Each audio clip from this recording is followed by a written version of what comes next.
Ich bin René und mein Charakter ist Iket.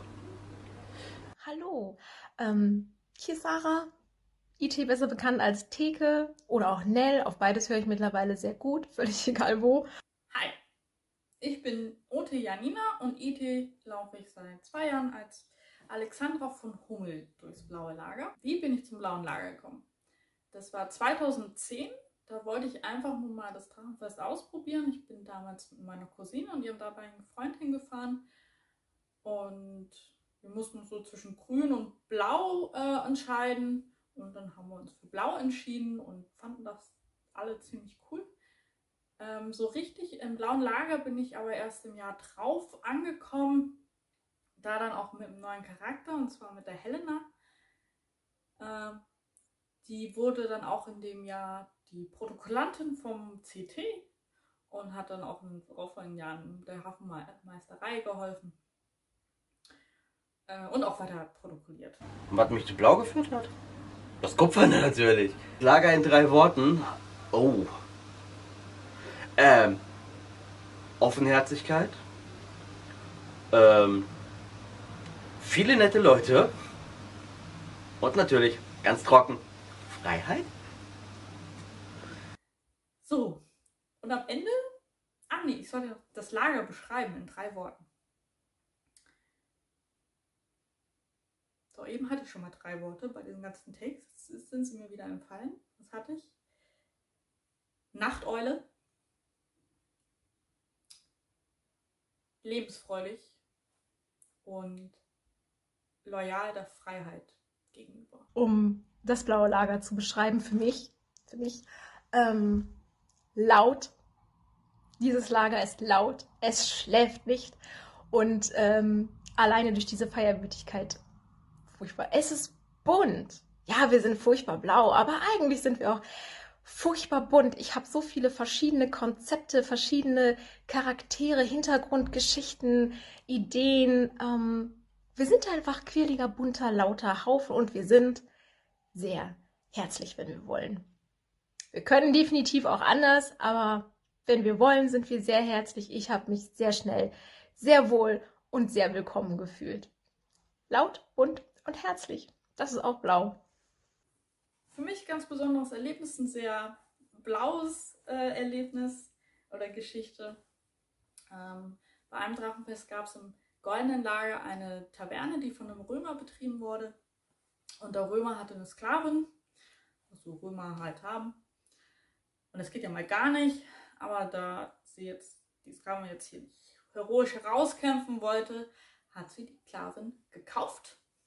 Ein bisschen was an Geld geliehen. Und dann, als sie die Sklavin besaß, hat sie die Besitztontafel zerbrochen und somit die Sklavin befreit. Das war schon cool. Das war so eine kleine blaue Tat. Geht auch. Und Fun Fact, die Spielerin, die die Sklavin gespielt hat, war Tuki. Und Tuki, für die, die es nicht wissen, hat die erste Libertania auf dem Drachenfest gespielt.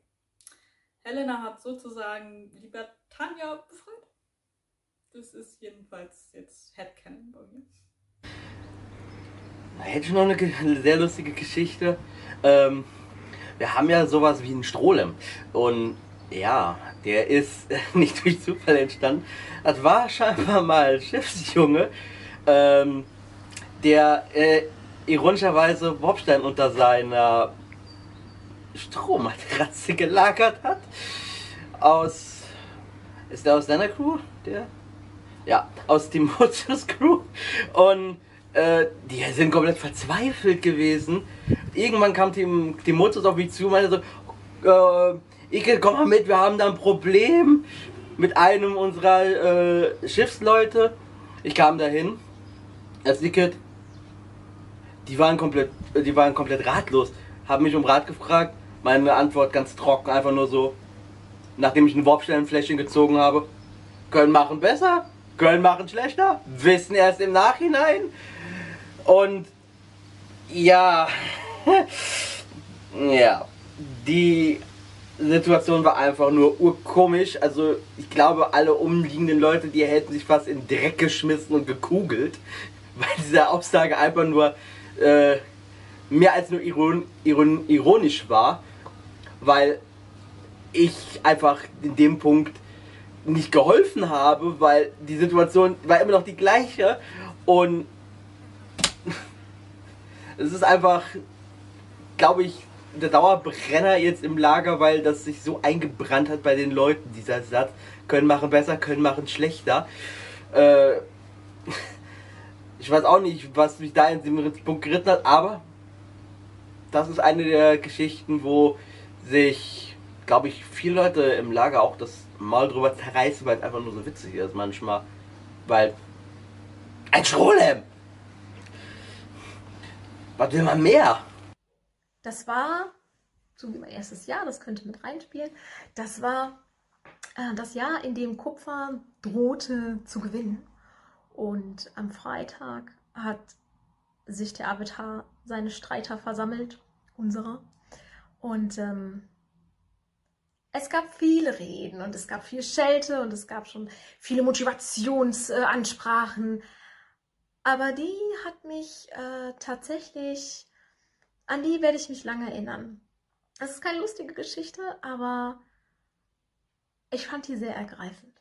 Das, zum einen hat Toji das sehr stark rübergebracht, zum anderen aber auch ihr. Diese Menge an Blaulageristen, die da gelauscht hat, die hat diese Stimmung so getragen. Das war so greifbar. Und ich habe tatsächlich Tränen geweint. Und so viel musste ich dafür nicht spielen. Da hat der Avatar seine Enttäuschung deutlich gemacht, das auch. Aber vor allem hat er deutlich gemacht, wir stehen hier vor einem Abgrund. Und wenn wir jetzt nicht das Ruder rumreißen, dann wird Kupfer gewinnen. Und dann liegt der blaue Avatar in Ketten und dann werden die Drachenlande ihre Freiheit verlieren. Die Freiheit wird dann sterben. Da gab es Libertania noch nicht. Und diese Mahnung ist so getragen worden in dieser Masse mit Scham, mit Auflehnung, mit Verzweiflung teilweise. Aber anstatt dass wir uns dann gegenseitig angegangen sind, ist daraus eine so standhafte Motivation geworden, die das fand ich so unglaublich. Dieses Engagement, das sich plötzlich entwickelt hat. Die ganze Nacht durch. Jeder wollte plötzlich etwas tun. Jeder wollte dabei sein. Jeder hatte Ideen. Da sind so viele Leute auf mich zugekommen. Ich will was machen. Ich will was machen. Und es gab so viele kleine Geschichten, die dann passiert sind. Die ganze Nacht hindurch. Und ich kenne nicht mal alle. Ich kenne nur ein paar. Das Möhrenfeld vor dem blauen Tor, von dem bis heute gerätselt wird, ob es wirklich hätte hochgehen können oder ob es einfach nur eine wirklich gute Finte war. Die plötzliche, völlige Vereinnahmung der Stadtwache durch Blaulageristen, die das auch fein genutzt haben, um sich ein paar Kupferner zu entledigen, wenn ich das richtig im Hinterkopf habe. Die wunderschöne Diskussion mit dem Fräulein Wandelnkracht, ob es denn jetzt schicklich ist, weil wir brauchten natürlich auch Münzen, sich für Küsse bezahlen zu lassen. Das sind alles kleine Geschichten, die da passiert sind. Und da sind noch so viel mehr gewesen.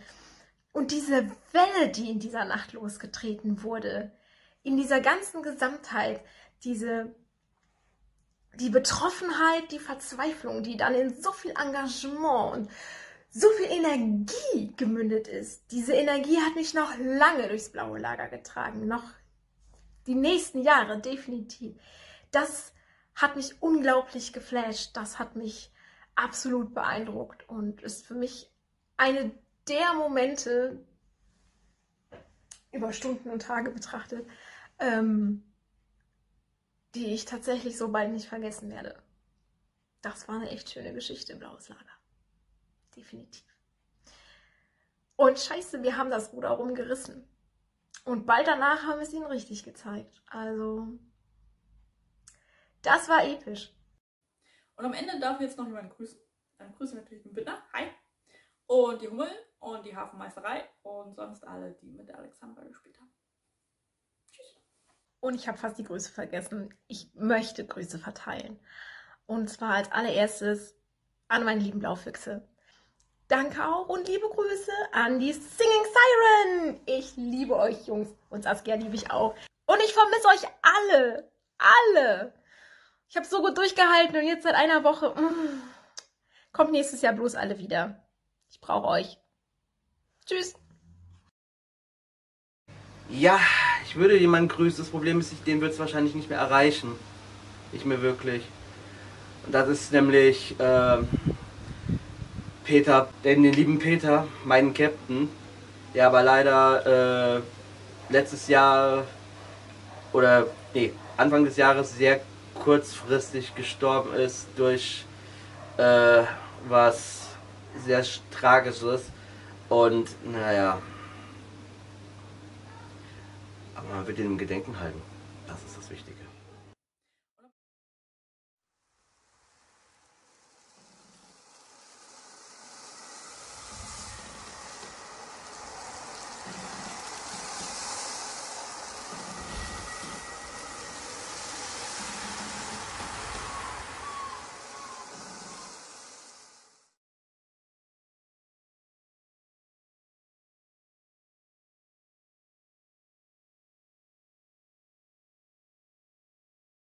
Ich rufe in diesen Kreis, um sich dem Streit zu stellen.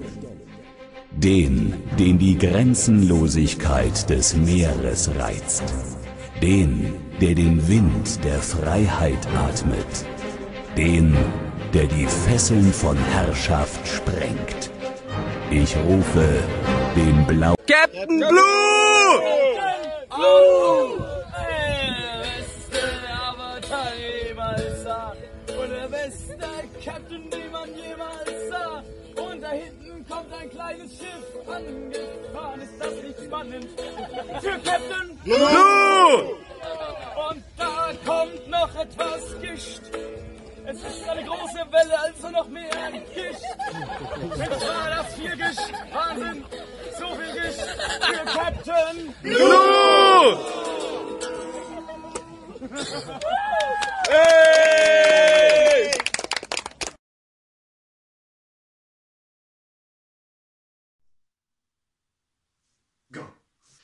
Tim, wenn du hier irgendwas rausschneiden musst, dann Cut it. Cut it down. Mach alles weg. Mach alles weg. Wäre dann jetzt in dieser Woche, wo halt eben das DF gewesen wäre, sind wir am Überlegen, ob wir am Donnerstagabend, wenn ich mein Kind ins Bett gebracht habe, so gegen 21 Uhr ungefähr, dann auf dem Drachenfest Discord-Server, da hat das Blaue Lager ja einen eigenen Text-Channel und einen eigenen Voice-Channel, dass ihr euch dann alle mit uns dann dort trefft, Donnerstag um 21 Uhr und Mathis und ich dann einfach so ein bisschen Live-Q&A machen, wo ihr halt einfach irgendwie Fragen stellen könnt über das, was wir halt beantworten können. So, natürlich kann man jetzt nicht fragen, hey, was ist irgendwie hier, was macht der...